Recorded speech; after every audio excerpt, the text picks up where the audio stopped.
Leto je časom prázdnin, ale aj rôznych zaujímavých aktivít, ktoré sú zamerané predovšetkým pre deti a pre mládež.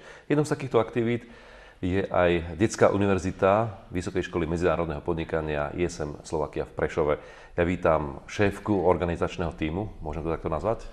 Koordinátorku, pani doktorku Máriu Márinicovú, ktorá pripravila prvý ročník tohto podujatia. Tak nám povedzte, čo to vlastne bolo. Bol to prvý ročník, bol to vlastne pilotný program. Naša vysoká škola má na srdci alebo sa snaží zamerať svoju pozornosť aj na budúcu, alebo teda na mladú generáciu, na naše deti.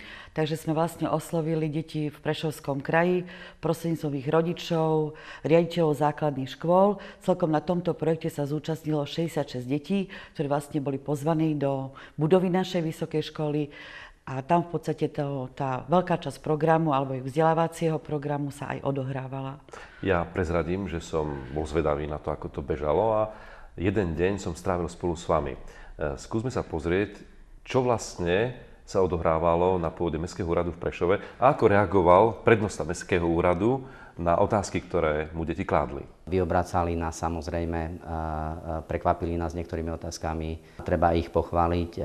Určite kladli otázky ako dospelí, či už to bola otázka nútenej správy, parkovísk, zimného štadiónu, detský skatepark. Otázok bolo neúrekom a vlastne, aj keď sme končili, stále sa ešte hlasili. Určite je to dobrý nápad, takáto detská univerzita. Odporúčam vlastne všetkým deťom, aby sa takejto detskej univerzity zúčastnili. Tak vyobracali nás. Nemáte to pustené, dúfam. Či už máte? No tak pán prednosta sa zapotil. Naozaj tie otázky boli také adresné a šli pod kožu. Pripravili si ich sami, tie deti? Niektoré otázky určite boli aj z ich malých hlavičiek, ale určite sa pripravili aj spolu s rodičmi. Dozvedeli sa niečo nové? Áno, boli veľmi aktívne, živé. Zaujímala ich, čo s ich školami, čo so športom, ako zarobil prednosta prvý 1 000 000 korún. Takže tie otázky. A viete si predstaviť, že niektoré z tých detí potom by mohli na základe absolvovania školy, ktorú reprezentujete, pracovať aj na takomto úrade, v takejto inštitúcii, ako je Mestský úrad? Získavali titul manažer junior, takže aj pracovať na Mestskom úrade je istý manažerský proces, tak si myslím, že ich to určite svojím spôsobom obohatilo. Mal som možnosť byť na niekoľkých detských univerzitách a musel som konštatovať, že ten váš program bol naozaj veľmi pestrý. Zahŕňal rôzne sféry spoločenského života. Nazrime teraz, čo sa dialo v súvislosti s prezentáciou práce polície. Deti si ozrejmili prácu polície, o ktorej nemali len základné vedomosti. Mali záujem o prácu hlavne dopravnej polície, na čo si majú dávať pozor, ako majú chodiť po cestách, nakoľko veľa dopravných nehôd je zapričinených chodcami a deťmi vo veku od 8 do 14 rokov. Práca polície je pre deti vždy atraktívnou činnosťou, najmä technikou, ktorou sa predviedli pred budovou školy. Samozrejme otázky, ako sa stať policajtom, prevencia kriminality, technika a ďalšie. Až my sme boli milo prekvapení, že je to veľmi téma, ktoré deti zaujíma. Možno aj tie detičky aj sa v budúcnosti raz odhodlajú a budú aj v tomto rezorte vnútra pracovať. Takže je to vždy taká téma, ktorá deti okrem iných samozrejme tém aj zaujíma. Vy ste okrem tejto polície a Mestského úradu mali aj veľa iných aktivít. Spomeňme ich aspoň niekoľkými slovami.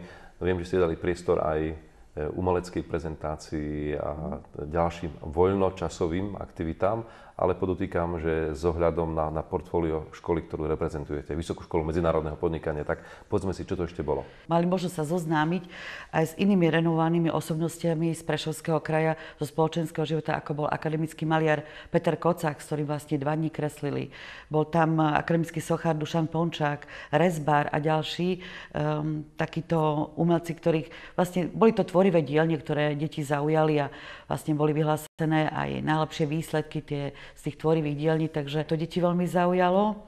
Okrem iného tie ďalšie témy, keďže vlastne Detská univerzita ISM bola pod záštitou generálnej konzulky Ukrajiny, pani profesorky Olgy Benč, takže vlastne tá generálna konzulka bola súčasťou celej univerzity, okrem imatrikulačnej slávnosti, mala s nimi viac než hodinovú besedu, ako žijú deti na Ukrajine, čím sú iné, čím sa podobajú na naše deti. Myslím, že tu budúcni prezidenti, ministri, veľvyslanci, konzuli, a preto budem ešte šťastná, keď sa v budúcnosti s vami stretnem. Bol prítomný aj honorárny konzul Holandského kráľovstva, inžinier Matúš Murajda, ktorý vyhlásil súťaž to, ako pozná Holandské kráľovstvo, a takisto deti, ktoré prejavili viac vedomostí, aj vlastne odmenil. Takže to sú jedna stránka takej tej kultúrnej alebo spoločenského žitia. Potom do konca týždňa, pretože to bolo týždenné podujatie, deti tam mali predsedničku krajského súdu, doktorku Iličinovú, bola tam lekárka, bol tam veterinárny lekár. Takže ten program bol ladený aj náučne, aj v podstate tak hravo. Išlo naozaj o Detská univerzita ISM má ambíciu byť jedným z prestížnych edukačno-kultúrnych podujatí. Na tejto tradícii vlastne chceme budovať ďalej a pripraviť deťom aj na budúci rok podobné podujatie, možno ešte so širším záberom vedomostí. A pokiaľ hovoríme o tom, že škola je manažersky ladená, čo naozaj je, vychovávame budúcich manažérov pre vnútorný aj zahraničný obchod, tak deti sa naučili aj finančnej gramotnosti, robili si sami svoj rodinný rozpočet, ako hospodária so svojím vreckovým. Myslím, že sa aj podučili, že to stálo za to. My sme boli s nimi aj v planetáriu a tam sme dali priestor niektorým z nich, tak sa pozrime, ako hodnotili túto detskú univerzitu.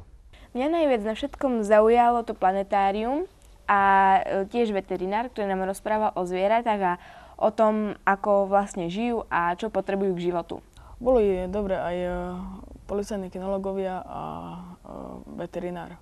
Dnes ma najviac zaujala prednáška o diplomatickom protokole, kde nám pani profesorka vysvetľovala, ako by mali diplomati vedieť a ako my manažmenti. Nuž a na záver bola promócia. Musím povedať, že takú slávnostnú promóciu som nevidel ani na mnohých iných vysokých školách, kde šlo naozaj o odovzdávanie reálnych bakalárskych diplomov napríklad. Mali ste aj svoju hymnu, alebo aká to bola pieseň? Je to Zašo, ktorý zložil detskú hymnu, špeciálne pre Detskú univerzitu ISM.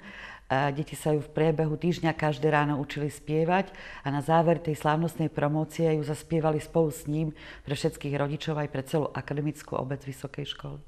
Tak si aspoň niekoľkými tónmi tejto piesne pripomeňme, že Detská univerzita ISM Slovakia v Prešove sa vydarila. Bol to síce prvý ročník, ale do ďalších ročníkov základ je položený. Ja vám želám, aby tie ďalšie podujatia tohto typu boli aspoň také vydarené ako toto. Ďakujeme pekne. A nie na my, v našich malých srdciach tkvejú veľké sny. Spolu žijeme stále, chceme učiť sa, ako prežiť